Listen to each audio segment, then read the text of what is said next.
Kia ora everybody, welcome back. So this is the second video on what to look out for a good harakeke for weaving. We already covered the black edge selection and muka varieties, so this time around we're looking for kite. Here you go. So when you want to weave so let's say a kite whakairo or a pikau or a whareki or a kite whiri or a potai, you generally speaking make weaving whenua. You may or may not boil them, and so it makes sense to select a variety of harakeke that is good for general weaving, e.g. not a muka variety. As I said in the previous video, if you harvest the muka variety and use it for a potai, for example, you're taking away the muka variety from a weaver who actually needs the muka for something. And B, you're making your life much harder because the hapine will be much harder. The more muka in the leaf, the harder it is the hapine. And that obviously hurts your wrist and your elbow, especially if you make more than one piece.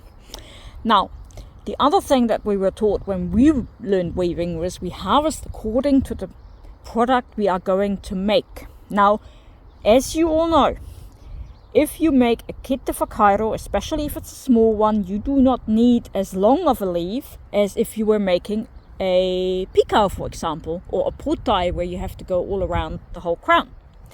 So when you decide you need to make 2 or 3 or however many kite whakairo, you find yourself a bush that has fairly short leaves, ideally some that are a bit droopy, so they will be easier to hapine and process further, and they want drier stuff. For example, this one here is pahawa. That is a good variety for kite whakairo, but also for other things. They can grow really large. So, but see the bun in the back there? Much higher. So that one would probably be a good pikau variety or even harakeke variety. So you select the plant according to your need. And the majority of these, funnily enough, don't have a black edge. So remember that earlier video? If you haven't seen it, go back to it. That rumor that only black edge harakeke is good for weaving is just wrong. Because then, you're basically restricting yourself. Also, that means that a lot of the wonderful, wonderful kite variety are under-harvested and all the muka varieties are over-harvested. So, and in addition, you're missing out on some amazing natural colors in the leaves. So, for example, this paua turns a lovely, lovely yellow when it's dry, and it has a couple of identical siblings with different names. They're genetically the same.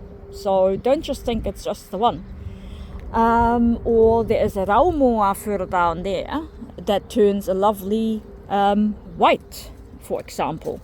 So, just do a little bit of research and then you'll be fine. Happy weaving, everybody.